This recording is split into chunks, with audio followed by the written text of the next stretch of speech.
Welcome to Penrose Learning, where we make understanding easy. You start by preparing the workspace and preserving data. Back up the mail folder and preferences so you can restore if needed. Once done, sign out of iCloud Mail when applicable, because syncing can reintroduce problematic settings. Make sure to quit the Mail app fully, use Force Quit if it hangs, and temporarily disable Wi-Fi or unplug Ethernet. This prevents automatic account sync while you remove cached data and reset settings, which is the aim of these initial steps. Next, remove the cache state that often causes problems. Open Finder, use Go to Folder, and navigate to /library/mail. Remove the v9 or present version cache files, but keep a copy elsewhere.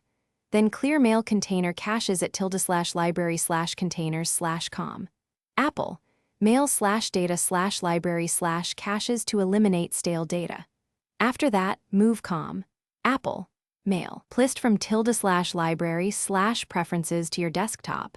This resets preferences without permanent delete. Finally, reboot and reopen mail so it builds fresh data files. You will be prompted to re-add accounts. Do that manually, entering IMAP and SMTP server addresses and passwords rather than relying on autofill, because manual entry prevents old corrupt settings from returning. Once accounts sync, verify folders and search.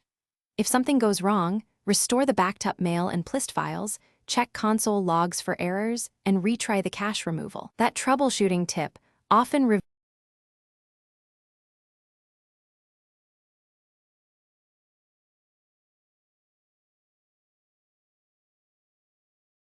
Thanks for watching. If this was helpful, leave a like and consider subscribing. See you next time.